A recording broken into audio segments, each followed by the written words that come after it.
Hi friends, welcome to our channel. Friends ಎಲ್ಲ ಹೇಗಿದ್ದೀರಾ? ನಾವು ಸೂಪರ್ ಆಗಿದ್ದೀವಿ. ಫ್ರೆಂಡ್ಸ್, ಲಾಸ್ಟ್ ವ್ಲಾಗಲ್ಲಿ ನಾನು ಹೇಳಿದ್ದೆ ನಿಮಗೆ ನಾವು ಒಂದು ಜಾಗಕ್ಕೆ ಹೋಗ್ತಾ ಇದ್ದೀವಿ ಅಂತ ಹೇಳ್ಬಿಟ್ಟು. ಸೊ ಆ ಜಾಗ ಯಾವುದು ಅಂತ ಗೆಸ್ ಮಾಡಿ ಅಂತಲೂ ಹೇಳಿದೆ. ತುಂಬ ಜನ ಕರೆಕ್ಟಾಗಿ ಗೆಸ್ ಮಾಡಿದ್ರಿ. ಹೌದು ಫ್ರೆಂಡ್ಸ್, ನಾವು ಹೋಗ್ತಾ ಇರೋದು ಇವತ್ತು ಇಶಾ ಫೌಂಡೇಶನ್ಗೆ. ಒಂದೆರಡು ಜನ ಮಾತ್ರ ಘಾಟಿ ಸುಬ್ರಹ್ಮಣ್ಯ ಹೋಗ್ತಾ ಇದ್ದೀರಾ, ತಿರುಪತಿ ಹೋಗ್ತಾ ಇದ್ದೀರಾ ಅಂತೆಲ್ಲ ಕಮೆಂಟ್ಸ್ ಹಾಕಿದ್ರು. ನೀವು ಎಫರ್ಟ್ ಹಾಕಿ ನನಗೋಸ್ಕರ ಅಷ್ಟು ಕಮೆಂಟ್ಸಲ್ಲಿ ಹೇಳಿದ್ರಲ್ಲ, ಅದು ನಂಗೆ ತುಂಬಾ ಖುಷಿ ಆಯಿತು. ಥ್ಯಾಂಕ್ ಯು ಸೋ ಮಚ್ ಎಲ್ರಿಗೂ. ಹಾಗೆಯೇ ಫ್ರೆಂಡ್ಸ್, ಈಗ ನಾವು ಹೋಗ್ತಾ ಇದ್ವಿ. ನಿಜವಾಗ್ಲೂ ತುಂಬ ಖುಷಿ ಆಗ್ತದೆ, ತುಂಬ ಎಕ್ಸೈಟ್ಮೆಂಟ್ ಕೂಡ ಇದೆ. ಎಲ್ಲಾದರೂ ಹೋಗ್ತಾ ಇದ್ದರೆ ನಂಗೆ ತುಂಬ ಖುಷಿ ಆಗುತ್ತೆ, ಅದು ಫ್ಯಾಮಿಲಿ ಜೊತೆ. ಹಾಗೆ ಇದು ಆವತಿ ಅಂತ ಊರು, ಅಲ್ಲಿಂದ ನೋಡ್ಕೊಂಡು ಬರ್ತಾ ಇದ್ದೀವಿ. ನೋಡಿ, ಬೆಟ್ಟ ಗುಡ್ಡ. ನನಗೆ ಬೆಟ್ಟ ಗುಡ್ಡ, ಪ್ರಕೃತಿ, ಮರ ಗಿಡ, ಹೊಲ ಜಮೀನು ಸಖತ್ತು ಇಷ್ಟ. ನಂಗೆ ನಿಜ ಹೇಳ್ಬೇಕಂತಂದರೆ ಒಂಥರ ಕಳೆದೋಗ್ಬಿಡ್ತೀವಿ ಅಂತೀವಲ್ವ, ಆ ರೀತಿ ಪ್ರಕೃತಿ ಮಧ್ಯೆ ನಂಗೆ ತುಂಬ ಇಷ್ಟ. ಅಲ್ಲೇನು ದೂರದಲ್ಲಿ ಕಾಣಿಸ್ತಾ ಇದೆ ನೋಡಿ, ಅದು ನಂದಿ ಹಿಲ್ಸ್ ಅಂತೆ. ನಾನು ತುಂಬ ವರ್ಷದಿಂದ ಅಲ್ಲಿ ಹೋಗ್ಬೇಕಂತ ಅಂದ್ಕೊಂಡೆ, ಹೋಗೋಕ್ಕೆ ಅವಕಾಶನೇ ಸಿಗಲಿಲ್ಲ. ಬೆಂಗಳೂರಿಗೆ ಬಂದು 16-17 ವರ್ಷ ಆಗ್ತಾ ಬಂದರೂ ಕೂಡ ಇನ್ನೂ ಕೂಡ ಆ ಜಾಗನ ನೋಡೋದಕ್ಕಾಗಲಿಲ್ಲ. ಸೊ ಇದೇ ಫಸ್ಟ್ ಟೈಮು ಈ ಕಡೆ ರೂಟಲ್ಲಿ ಬರ್ತಾ ಇರೋದು. ತುಂಬ ಚೆನ್ನಾಗಿದೆ ಫ್ರೆಂಡ್ಸ್, ನಿಜವಾಗ್ಲೂ ಸಖತ್ತಾಗಿದೆ ಅಂತಲೇ ಹೇಳ್ಬೋದು. ಈ ಕಡೆ ವಾತಾವರಣ ಎಲ್ಲ ನಂಗೆ ತುಂಬಾ ಇಷ್ಟ ಆಯಿತು. ಏನಂತಂದರೆ ಇಲ್ಲಿ ಹೊಲ ಗದ್ದೆ ಜಮೀನು ಅದೆಲ್ಲ ನೋಡೋದೇ ಒಂದು ಖುಷಿಯಲ್ಲಿ. ನೋಡಿ, ಬೆಟ್ಟ ಗುಡ್ಡ ಎಲ್ಲ ಎಷ್ಟು ಕಣ್ಣಿಗೆ ಅಂತೂ ಅದ್ಭುತ ಥರ ಅನ್ನಿಸ್ತಾ ಇತ್ತು. ಹಾಗೆ ಮೇಯ್ನಾಗಿ ಇಲ್ಲಿ ದ್ರಾಕ್ಷಿ ಬೆಳೀತಾರೆ ಜಾಸ್ತಿ. ನಾನು ನಮ್ಮ ಕಡೆ ಎಲ್ಲ ಯಾರೂ ದ್ರಾಕ್ಷಿ ಬೆಳೆದಿರೋದು ನಾನು ಇದುವರೆಗೂ ನೋಡೇ ಇರಲಿಲ್ಲ. ಇಲ್ಲೆಲ್ಲ ದ್ರಾಕ್ಷಿ ಬೆಳೀತಾರೆ, ಹಾಗೆ ಹೂಗಳನ್ನ ಜಾಸ್ತಿ ಬೆಳೀತಾರೆ. ತುಂಬ ಚೆನ್ನಾಗಿ ಅನ್ನಿಸ್ತಾ ಇತ್ತು. ಜಮೀನುಗಳಂತೂ ಕಲರ್ಫುಲ್ಲಾಗಿತ್ತು ಅಂತಲೇ ಹೇಳ್ಬೋದು.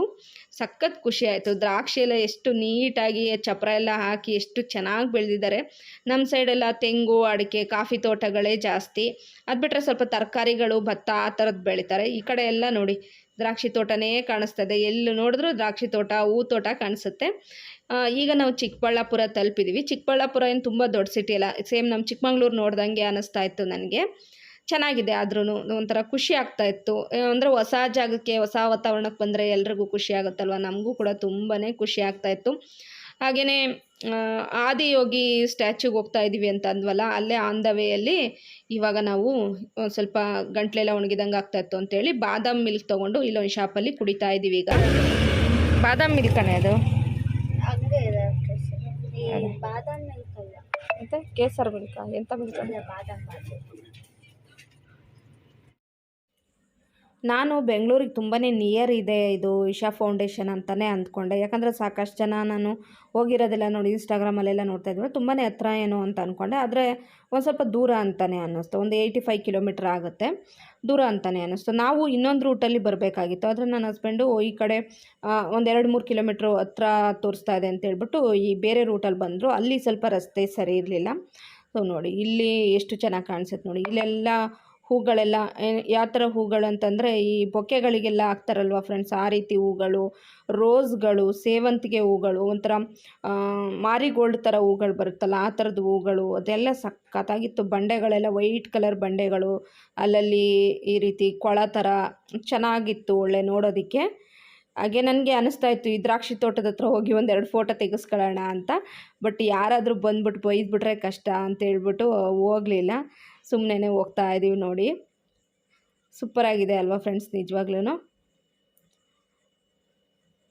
ಹಾಗೆ ಈ ಒಂದು ಆದಿಯೋಗಿ ಸ್ಟ್ಯಾಚ್ಯೂ ಏನಿದೆ ಫ್ರೆಂಡ್ಸ್, ಅದು ಈ ಚಿಕ್ಕಬಳ್ಳಾಪುರದಿಂದ ಸುಮಾರು ಒಂದು 7 ಕಿಲೋಮೀಟ್ರ್ 8 ಕಿಲೋಮೀಟ್ರ್ ಆಗುತ್ತೆ. ನೋಡಿ, ಇಲ್ಲಿ ಬಂದು ನೋಡಿ, ಇದು ಮೇಯ್ನ್ ಎಂಟ್ರೆನ್ಸು, ಸದ್ಗುರು ಸನ್ನಿಧಿ ಅಂತೇಳಿ. ನೀವು ಗೂಗಲ್ ಮ್ಯಾಪ್ ಹಾಕ್ಕೊಂಡ್ರೆ ನಿಮಗೆ ಆರಾಮಾಗಿ ನೀವು ಬಂದುಬಿಡ್ಬೋದು. ಸೊ ಇದು ದೊಡ್ಡದೊಂದು ಏನಿದೆ ನೋಡಿ, ಒಳಗಡೆ ನಾವೇನು ಹೋಗ್ತೀವಿ ಗೇಟು, ಮೇಯ್ನ್ ಗೇಟು, ಅಲ್ಲಿಂದ ಈಗ ಹೋಗ್ತಾ ಇದ್ದೀವಿ. ಅಪ್ಪ ರಸ್ತೆ ಅಂತೂ ಇಲ್ಲಿ ನೋಡಿ ಫುಲ್ಲು ಏನಂತಂದರೆ ಇವಾಗ ಜಸ್ಟ್ ಅದಕ್ಕೆ ಜಲ್ಲಿಗಳು ಹಾಕಿದ್ದಾರೆ, ಹಂಗಾಗಿ ಅದನ್ನು ತುಂಬ ಕಷ್ಟ ಅನ್ನಿಸ್ತಾ ಇತ್ತು ಅಲ್ಲಿ ಹೋಗೋದಕ್ಕೆ. ರಸ್ತೆ ಇನ್ನೂ ರೆಡಿ ಆಗಬೇಕು. ನೀವು ರಸ್ತೆ ರೆಡಿ ಆದಮೇಲೆ ಹೋದ್ರೇ ಒಳ್ಳೆಯದು. ನಾವು ಬೇರೆ ಇನ್ನೊಂದು ಇದು ಟಯರ್ ತಂದಿರಲಿಲ್ಲ, ಎಲ್ಲಿ ಟಯರ್ ಹಾಳಾಗ್ಬಿಡುತ್ತೋ ಅಂತ ಅನ್ನಿಸ್ತಾ ಇತ್ತು. ಯಾಕಂದರೆ ಆ ಎಂಟ್ರಿ ಗೇಟಿಂದ ಸುಮಾರು ಒಳಗಡೆ ಒಂದು 5 ಕಿಲೋಮೀಟ್ರ್, 4-5 ಕಿಲೋಮೀಟ್ರ್ ಇರ್ಬೋದು ಅಂತ ಅನ್ಕೊತೀನಿ, ಅಷ್ಟು ದೂರ ಹೋಗಬೇಕಾಗುತ್ತೆ. ನೋಡಿ, ಅಲ್ಲಿ ಪಕ್ಕದಲ್ಲಿ ಬಂಡೆ ಎಲ್ಲ ಕಾಣಿಸ್ತಾ ಇದೆ, ಮೀನೆಲ್ಲ ಹಿಡಿತಾ ಇದ್ದಾರೆ.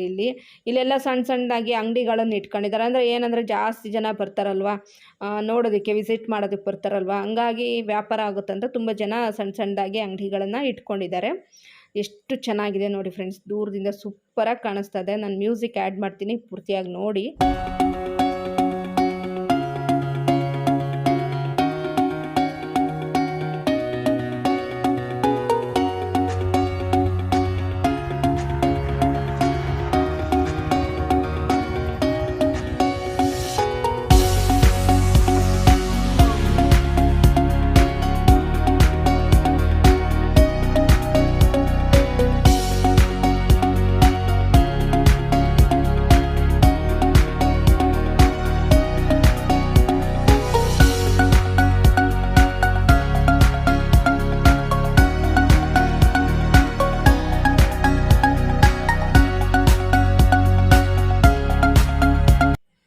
ಫ್ರೆಂಡ್ಸ್, ಅಂತೂ ಇಂತೂ ಈ ಜಾಗಕ್ಕೆ ಬಂದ್ವಿ.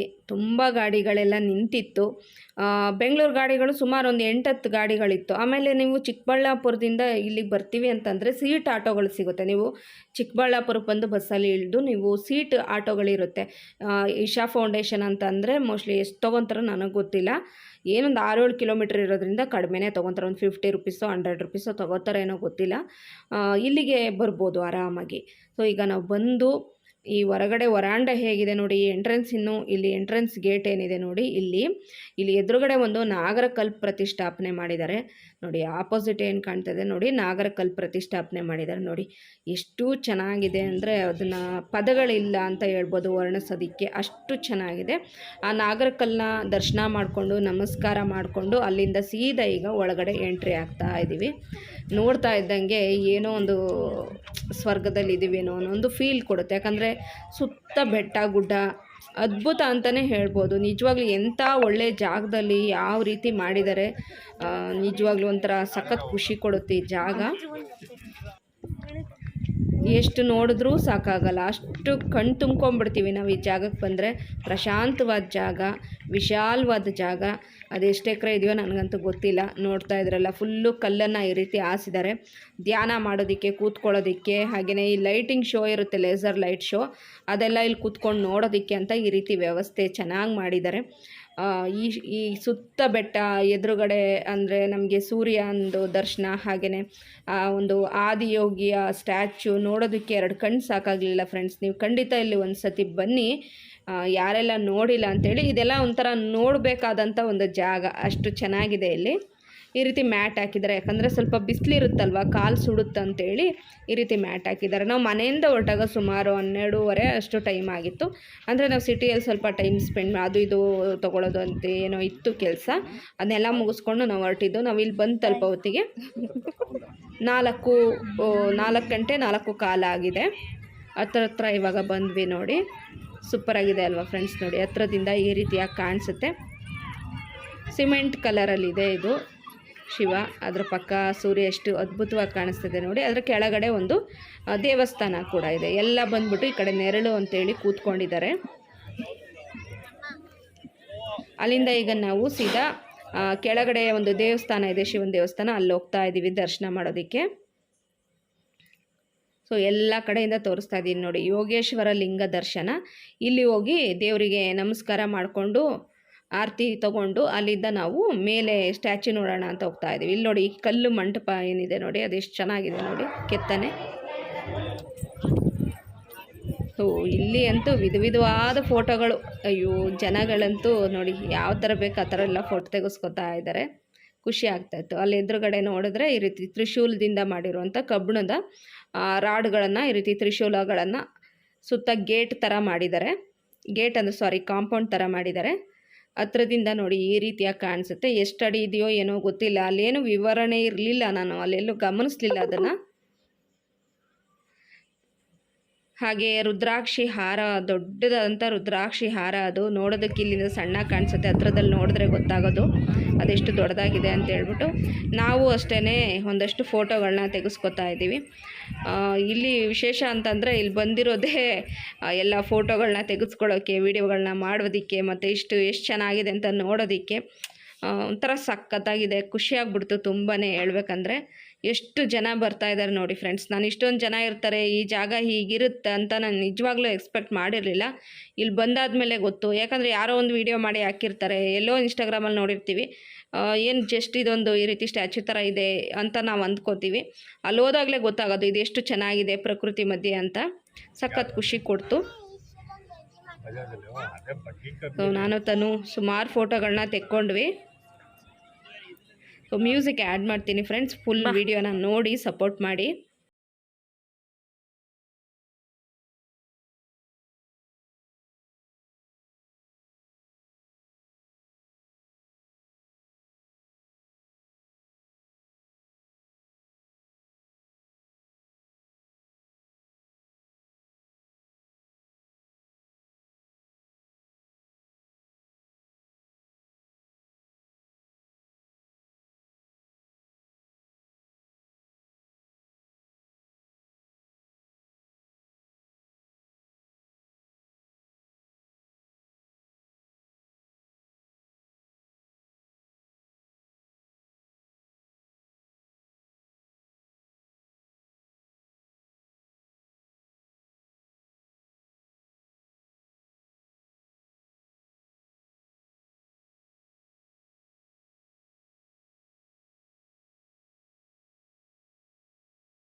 ಫ್ರೆಂಡ್ಸ್ ನೋಡ್ತಾ ಇದ್ದೀರಲ್ಲ ಎಷ್ಟೊಂದು ಬ್ಯೂಟಿಫುಲ್ ಆಗಿದೆ ಅಂತ ಹೇಳ್ಬಿಟ್ಟು. ಈ ಸಂಜೆ ಅಂತೂ ಅದ್ಭುತವಾಗಿದೆ.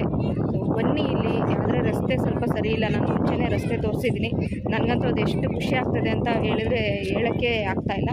7 ಗಂಟೆ ಮೇಲೇನೂ ಲೇಸರ್ ಲೈಟ್ ಶೋ ಇದೆ ಅಂತಂದರು. ಆದರೆ ನಾವೀಗ ಹೊರಡ್ತಾ ಇದ್ದೀವಿ. ಯಾಕಂತಂದರೆ ತುಂಬ ದೂರ ಇದೆ. ನಾನು ಅಂದ್ಕೊಂಡಷ್ಟು ಹತ್ರ ಇಲ್ಲ ಇದು. ಚಿಕ್ಕಬಳ್ಳಾಪುರ ದಾಟ್ಕೊಂಡು ಬರಬೇಕು, ಹಾಗಾಗಿ ತುಂಬ ಲಾಂಗ್ ಆಗುತ್ತೆ. ಹೊರಡೋಣ ಅಂತ ಹೊರಡ್ತಾ ಇದ್ದೀವಿ. ಗಂಟೆ ಇನ್ನೂ ಈಗ 5 ಗಂಟೆ, ಇನ್ನೂ 2 ಅವರ್ ಇಲ್ಲೇ ಕೂತ್ಕೊಳ್ಳೋಕ್ಕಾಗಲ್ಲ, ಹಂಗಾಗಿ ಈಗ ಹೊರಡ್ತಾ ಇದ್ದೀವಿ. ಫ್ರೆಂಡ್ಸ್, ಇಲ್ಲಿ ನಾನು ನನ್ನ ಹಸ್ಬೆಂಡು ತನ್ನೋದು ಒಂದೆರಡು ಒಳ್ಳೆ ಫೋಟೋ ತೆಗಿಬೇಕು ಅಂತ ಪ್ರಯತ್ನ ಮಾಡ್ತಾ ಇದ್ದೀವಿ. ಅವಳು ಅಷ್ಟೊಂದು ಸ್ಟೈಲ್ ಮಾಡೋದು, ಫೋಟೋಗೆಲ್ಲ ಪೋಸ್ ಕೊಡೋದೆಲ್ಲ ಬರಲ್ಲ. ಹಂಗಾಗಿ ಅವರಪ್ಪ ಸ್ವಲ್ಪ ಅವಳಿಗೆ ಈ ರೀತಿ ನಿಲ್ಲೋ ಆ ರೀತಿ ನಿಲ್ಲೋ ಅಂತ ತೋರಿಸ್ಕೊಡ್ತಾ ಇದ್ದಾರೆ. ಒಳ್ಳೆ ರಗಡ್ ಲುಕ್ ಕೊಡೋದು. ಇಲ್ಲಿ ಬಂದು ರೀಲ್ಸೇ ಮಾಡ್ತಾರೆ. ಒಂದು ರಗಡ್ ಲುಕ್ ಕೊಡೋಕ್ಕೂ ಬರಲ್ಲ. ಒಳ್ಳೆ ಗೂಸ್ಲಿ ಥರ ನಿಂತ್ಕೊತೀಯ, ಮತ್ತೆ ಗೂಸ್ಲಿ ಥರ ನಿಂತ್ಕೊತೀಯ. ಚೀನಿ ಯಾರು ಏನು ಅಂದ್ಕೊಳ್ಳೋದು, ಎಲ್ಲ ಫೋಟೋ ತೆಕ್ಕತ್ತಿದ್ದಾರೆ ಅಂತಾನೆ ಎಲ್ಲರೂ ಬೇಕಾದಂಗೆ ತೆಗಿತಿದ್ದಾರೆ. ಸುಮ್ಮನೆ ನಿಂತ್ಕೊ. ಒಳ್ಳೆ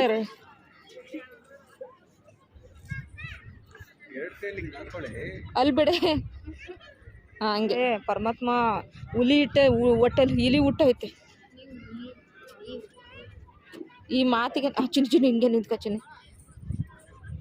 ಸಖತ್ತ ಬಂತೆ ತಡಿ. ಕೈ ಮುಗಿ ಹೋಗ್ಲಿ, ಕೈ ಮುಗಿ, ದೇವ್ರ ಕಡೆ ಕೈ ಮುಗಿ.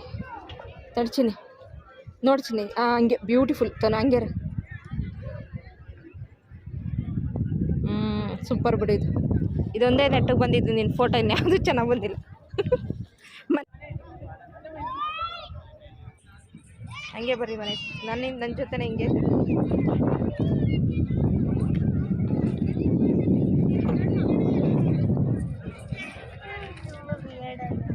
ವಿಯರ್ಡಾಗಿಲ್ಲ, ಬ್ಯೂಟಿಫುಲ್ ಆಗಿದೆ.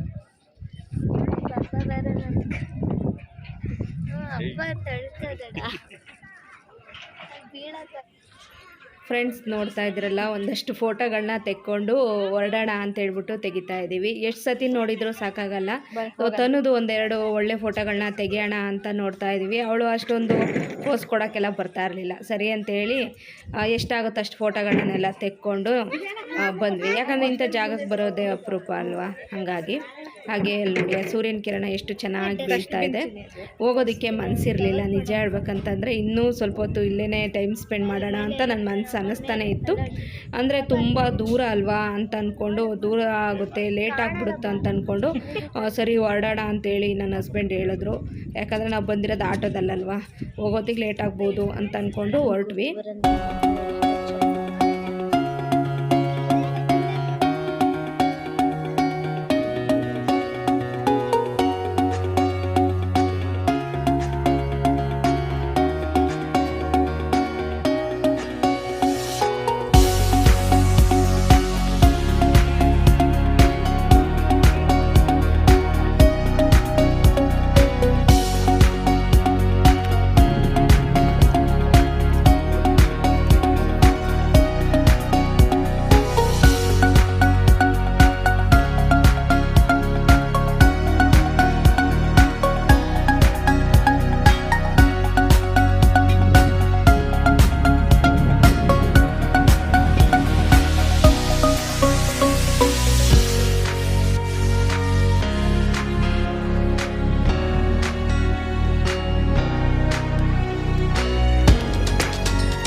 ಫ್ರೆಂಡ್ಸ್, ಅಲ್ಲಿಂದ ಹೊರಗಡೆ ಬಂದ್ವಿ. ಹೊರಗಡೆ ಬಂದಾದಮೇಲೆ ಇಲ್ಲಿ ನಾವು ಏನಾದರೂ ಸ್ವಲ್ಪ ಸ್ನ್ಯಾಕ್ಸ್ ಥರ ತಿನ್ನೋಣ ಅಂತ ಬಂದಿದ್ದೀವಿ. 3 ಜನ ಬಜ್ಜಿ ತೊಗೊಂಡ್ವಿ. ಬಜ್ಜಿ ಸಖತ್ತಾಗಿತ್ತು. ಬಾಳೆಕಾಯಿ ಬಜ್ಜಿ ಮತ್ತು ಮೆಣಸಿಕಾಯಿ ಬಜ್ಜಿ ಎಲ್ಲ ತೊಗೊಂಡ್ವಿ. ಚಟ್ನಿನೂ ಸೂಪರಾಗಿತ್ತು. ಅದ್ರ ಜೊತೆಗೆ ಕಾಫಿ ತೊಗೊಂಡು ಈಗ 3 ಜನ ಕುಡಿತಾ ಇದ್ದೀವಿ. ಬೇಲ್ಪುರಿ ಮತ್ತು ಪಾನಿಪುರಿ, ಆಮೇಲೆ ಹೋಟೆಲ್ ಬೇರೆ ಇರೋದ್ರಿಂದ ನಮಗೆ ದೋಸೆ ಈ ಥರದ್ದೆಲ್ಲ ಐಟಮ್ಸ್ ಸಿಗುತ್ತೆ. ಇವಾಗ ತನುಗೆ ಬೇಲ್ಪುರಿ ಫೇವ್ರೆಟ್ಟು, ಹಂಗಾಗಿ ಅವರಪ್ಪ ಒಂದು ಬೇಲ್ಪುರಿ ತೊಗೊಳ್ಳೋಣ ಅಂತ ಹೇಳ್ಬಿಟ್ಟು ಅಲ್ಲಿ ಆರ್ಡ್ರ್ ಮಾಡಿ ಬಂದಿದ್ದಾರೆ. ಸೊ ನೋಡಿ ಬೆಟ್ಟ ಸಾಯಂಕಾಲ ಆಗ್ತಾ ಆಗ್ತಾ ಸೂರ್ಯ ಮುಳುಗೋಯ್ತು, ಕತ್ಲಾಗ್ತಾ ಇದೆ ನೋಡಿ. ಇನ್ನೂ ಚೆನ್ನಾಗಿ ಕಾಣಿಸ್ತದೆ, ಇನ್ನೂ ಅದ್ಭುತವಾಗಿ ಕಾಣಿಸ್ತದೆ. ಸಂಜೆ ಆಗ್ತಾ ಆಗ್ತಾ ಒಂದು ಜನ ಸೇರ್ತಾ ಇದೆ ಫ್ರೆಂಡ್ಸ್. ನಿಜವಾಗ್ಲೂ ಈ ಜನ ಸೇರ್ತಾ ಇದ್ದಂಗೆ ನಮ್ಗೆ ಏನು ಅನ್ನಿಸ್ತು ಅಂದರೆ ಏನು ಇಷ್ಟು ಜನ ಬರ್ತಾ ಇದ್ದಾರಲ್ಲ, ಲೈಟಿಂಗ್ ಶೋ ತುಂಬ ಚೆನ್ನಾಗಿರ್ಬೋದು, ಆ ಲೇಸರ್ ಶೋ ಅಂತ ಅಂದ್ಕೊಂಡು ಹೋಗೋದೋ ಬೇಡವೋ ಅಂತ ಒಂದು ಕನ್ಫ್ಯೂಷನಲ್ಲೇ ಇದ್ವಿ ನಾವು. ಕೊನೆಗೆ ಒಂದು ಡಿಸೈಡ್ ಬಂದ್ವಿ, ಇಷ್ಟು ದೂರ ಬಂದುಬಿಟ್ಟಿದ್ವಿ, ಸೊ ಇದ್ದು ನೋಡಿಕೊಂಡೇ ಹೋಗೋಣ ಅಂತ ಒಂದು ಡಿಸೈಡಿಗೆ ಬಂದು ಮತ್ತೆ ಇವಾಗ ಒಳಗಡೆ ಹೋಗ್ತಾ ಇದ್ದೀವಿ ನೋಡಿ. ಮತ್ತೆ ಒಳಗಡೆ ಹೋಗ್ತಾ ಇದ್ದೀವಿ. ಎಷ್ಟು ಚೆನ್ನಾಗಿ ಕಾಣಿಸ್ತದೆ, ಲೈಟ್ಸ್ ಎಲ್ಲ ಆನ್ ಮಾಡಿದ ಮೇಲಂತೂ ಇನ್ನೂ ಒಂಥರ ಸಖತ್ತಾಗಿ ಕಾಣಿಸ್ತಾ ಇದೆ. ಎಲ್ಲ ಜನ ಬಂದುಬಿಟ್ಟು ಅಲ್ಲೇ ಕೂತ್ಕೋತಾ ಇದ್ದಾರೆ, ಬಂದ್ಬಿಟ್ಟು ಇಲ್ಲಿ ವೆಯ್ಟ್ ಮಾಡ್ತಾ ಇದ್ದಾರೆ ನೋಡಿ. 7:20 ನಮಗೆ ಲೇಸರ್ ಲೈಟ್ ಶೋ ಶುರುವಾಗುತ್ತೆ. ಸಖತ್ತಾಗಿದೆ ಫ್ರೆಂಡ್ಸ್. ನಿಜವಾಗ್ಲೂ ಸಾಯಂಕಾಲ ತಂಪಾದ ವಾತಾವರಣದಲ್ಲಿ ಕೂತ್ಕೊಂಡು ಇಲ್ಲಿ ಕಾಯೋದೇ ಒಂಥರ ಮನಸ್ಸಿಗೆ ಹಿತವಾಗಿತ್ತು. ಹಾಗೆ ನಾವು ಕೂಡ ಅಲ್ಲಿ ಕೂತ್ಕೊಂಡ್ವಿ. ನಿಜವಾಗ್ಲೂ ಏನೋ ಒಂದು ಮನಸ್ಸಲ್ಲಿ ಚೈತನ್ಯ ಬಂತು ಅಂತಲೇ ಹೇಳ್ಬೋದು. ಈ ಜಾಗ ನೋಡಿ ಎಷ್ಟು ಚೆನ್ನಾಗಿ ಕಾಣಿಸ್ತಾ ಇದೆ. ಹಾಗೆ ಎಲ್ಲ ಇಲ್ಲಿ ಏನಂದರೆ ಫುಡ್ಡು ಕೂಡ ಸಿಗುತ್ತೆ, ಮತ್ತು ಟಾಯ್ಲೆಟ್ಸ್ ವ್ಯವಸ್ಥೆಗಳು ಕೂಡ ಎಲ್ಲ ಇದೆ. ಏನು ಭಯ ಪಡೋ ಹಾಗಿಲ್ಲ, ತುಂಬ ಚೆನ್ನಾಗಿದೆ. ನೀವು ಎಲ್ಲಾದರೂ ಒನ್ ಟೈಮ್ ಆದರೂ ಈ ಜಾಗಕ್ಕೆ ಬರಬೇಕು. ಬರ್ತಾ ಬರ್ತಾ ಎಷ್ಟು ಜನ ಸೇರ್ತಾ ಇದ್ದಾರೆ ಅಂದರೆ ಸುಮಾರು ನಾನು ಅಂದ್ಕೊಂಡೇ ಇರಲಿಲ್ಲ ಇಷ್ಟು ಜನ ಇಲ್ಲಿ ಬರ್ತಾರೆ ಅಂತ.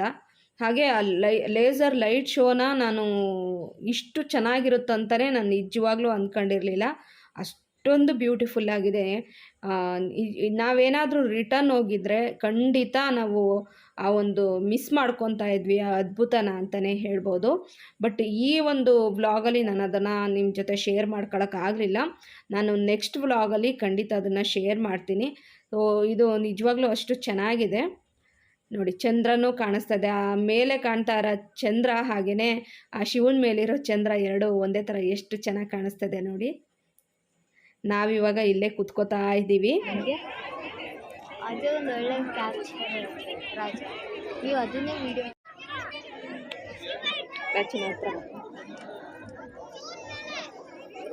ಫ್ರೆಂಡ್ಸ್. ಈಗ ನಾವು ಇಲ್ಲೇ ವೆಯ್ಟ್ ಮಾಡ್ತಾ ಇದ್ದೀವಿ. ಗಂಟೆ ಇವಾಗ 6 ಎಷ್ಟಾಯಿತು ಟೈಮು? 6:14 ಆಯಿತು. 7:20 ಇದು ಶೋ ನೋಡಿ. ಅಲ್ಲಿ ಶಿವ ಅಲ್ಲಿದೆ, ನಾವಿಲ್ಲಿ ಕೂತ್ಕೊಂಡಿದ್ದೀವಿ ಕಲ್ ಮೇಲೆ. ಎಲ್ಲ ಸಖತ್ ರಶ್ ಆಗಿದೆ ಫುಲ್ಲು ನೋಡಿ, ಸರೌಂಡಿಂಗ್ ಫುಲ್ಲು ನೋಡೋಣ ಹೇಗಿರುತ್ತೆ ಅಂತೇಳಿ. ಇಷ್ಟು ದೂರನೇ ಬಂದುಬಿಟ್ಟಿದ್ದೀವಿ, ಹೋಗೋಣ ಅಂತಲೇ ಅಂದ್ಕೊಂಡ್ವಿ. ಯಾಕಂತಂದರೆ ತುಂಬ ದೂರ ಅನ್ನಿಸ್ತು ನನಗೆ ಇಲ್ಲಿ ಬಂದ ಮೇಲೆ. ನಾನು ಇಷ್ಟು ದೂರ ಅಂದ್ಕೊಂಡಿರಲಿಲ್ಲ. ಸೊ ನೋಡೋಣ, ಇಲ್ಲಿ ಸ್ವಲ್ಪ ಹೊತ್ತು ವೆಯ್ಟ್ ಮಾಡಿ ಇಲ್ಲಿ ಲೈಟಿಂಗ್ಸ್ ಹೇಗಿರುತ್ತೆ ಅದನ್ನೆಲ್ಲ ನೋಡಿಕೊಂಡೇ ಹೋಗೋಣ. ಇಷ್ಟು ದೂರ ಬಂದಿದ್ದೀವಿ, ಮತ್ತೆ ಬರೋಕ್ಕಾಗಲ್ಲ. ಸೊ ಲೈಟೆಲ್ಲ ಆಫ್ ಮಾಡಿಬಿಟ್ರು ಅಲ್ಲಿ ನೋಡಿ, ಸೊ ಹಂಗಾಗಿ ವೆಯ್ಟ್ ಮಾಡ್ತಾ ಇದ್ದೀವಿ. ನೋಡೋಣ ಎಷ್ಟೊತ್ತಿಗೆ ಆನ್ ಮಾಡ್ತಾರೆ ಅಂತ. ಈಗಲೇ ಆನ್ ಮಾಡ್ತಾರಾ? ಲೈಟ್ಸ್ ಆನ್ ಮಾಡ್ತಾರೆ ನೋಡಿ. ನೋಡೋಣ ಸ್ವಲ್ಪ ಹೊತ್ತು ಕಾಯ್ದುಬಿಟ್ಟು ಹೇಗೆ ಆನ್ ಮಾಡ್ತಾರೆ, ಲೈಟ್ಸ್ ಹೇಗಿರುತ್ತೆ, ಸ್ವಲ್ಪ ಹೊತ್ತು ಕಾಯ್ದುಬಿಟ್ಟು ಲೈಟ್ಸ್ ಎಲ್ಲ ಹೇಗಿರುತ್ತೆ ಅಂತ ಹೇಳ್ಬಿಟ್ಟು ನಿಮಗೂ ವೀಡಿಯೋದಲ್ಲಿ ತೋರಿಸ್ತೀನಿ. ವೀಡಿಯೋನ ಪೂರ್ತಿಯಾಗಿ ನೋಡಿ. ಮನೆಗೆ ಹೋಗೋ ಅಷ್ಟೊತ್ತಿಗೆ ಸುಮಾರು ಏನು ಒಂದು 10-11 ಗಂಟೆ ಆಗುತ್ತೆ. ಏನು ಆಲೋಚನೆ, ಮನೆಗೆ ಹೋಗೋ ಅಷ್ಟೊತ್ತಿಗೆ ಏನು ಒಂದು 10-11 ಗಂಟೆ ಆಗುತ್ತೆ ಅನಿಸುತ್ತೆ. ರಸ್ತೆನೂ ಸರಿ ಇಲ್ಲ, ದೇವ್ರ ಇಚ್ಛೆ. ಸ್ವಲ್ಪ ಹೊತ್ತು ವೆಯ್ಟ್ ಮಾಡಿ ಹೋಗೋದು. ಇಲ್ಲ ಹಂಗೆ ಉಪವಾಸ ಹೋಗೋದು. ಅಮ್ಮ ಅದನ್ನು ಊಟ ಮಾಡ್ಕೊಂಡು ಹೋಗ್ಬೇಕಂತೆ ಫ್ರೆಂಡ್ಸ್. ಪಾರಿ ಒಳಗೆ ಕೂತಿದ್ರೆ ಲೇಸರ್ ಲೈಟ್ ಸ್ಟಾರ್ಟ್ ಆಗ್ತಿದೆ.